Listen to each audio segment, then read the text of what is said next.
Begini sejarah stasiun radio pertama di dunia tanpa kabel yang menghubungkan Indonesia dan Belanda. Indonesia pernah punya stasiun radio yang konon menjadi yang pertama di dunia beroperasi tanpa menggunakan kabel.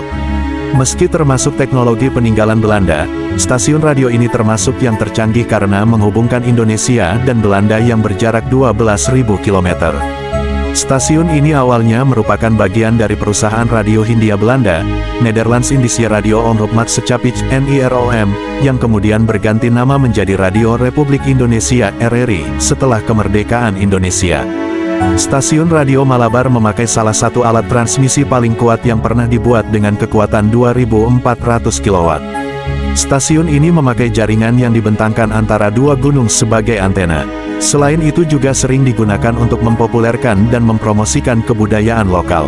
Stasiun ini menjadi saksi perkembangan dan perubahan di Indonesia selama bertahun-tahun, mencerminkan peran penting media dalam membentuk opini dan menyebarkan nilai-nilai kebudayaan.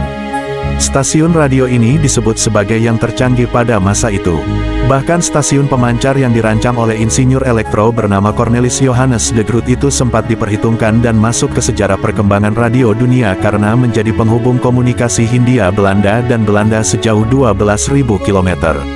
Adapun teknologi tanpa kabel berawal dari keinginan Belanda menghubungkan dengan Hindia Belanda secara nirkabel karena faktor politik pasca Perang Dunia Pertama. Pada saat itu sulitnya mencari ketersediaan kabel, serta rentan secara teknis dan politis. Sehingga dipilihlah koneksi gelombang panjang untuk menghubungkan kedua negara tersebut. Perusahaan Willem Smith dan Kos Transformatoren Fabrik memasok kumparan besar dan beberapa trafo. Sementara kebutuhan generator dipasok oleh Smith Slickerveer.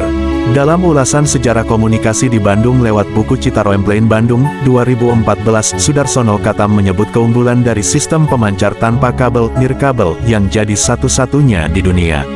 Alasan disebut sebagai sistem pemancar nirkabel yang pertama di dunia dikarenakan menggunakan sistem peluncur listrik untuk mengangkat gelombang sebesar 750 volt dan daya 1 MA.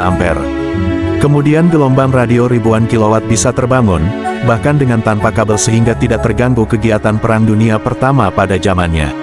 Stasiun Radio Malabar diresmikan oleh Gubernur Jenderal de Kock pada tanggal 5 Mei tahun 1923. Meski populer pada masa pendudukan Belanda, stasiun radio ini berlanjut pada masa pendudukan Jepang di Indonesia selama Perang Dunia Kedua. Meski demikian, Radio Malabar beroperasi di bawah kendali Jepang. Pada saat itu, penyiar radio seperti Bert Gartov memiliki peran penting dalam menyampaikan pesan dan menjaga semangat di tengah situasi sulit. Namun para pejuang Republik di Bandung Selatan menghancurkan stasiun Radio Malabar. Stasiun radio tersebut hancur bersamaan dengan peristiwa Bandung Lautan Api karena pejuang Republik tidak ingin stasiun radio ini digunakan oleh Belanda sebagai alat komunikasi ke Belanda.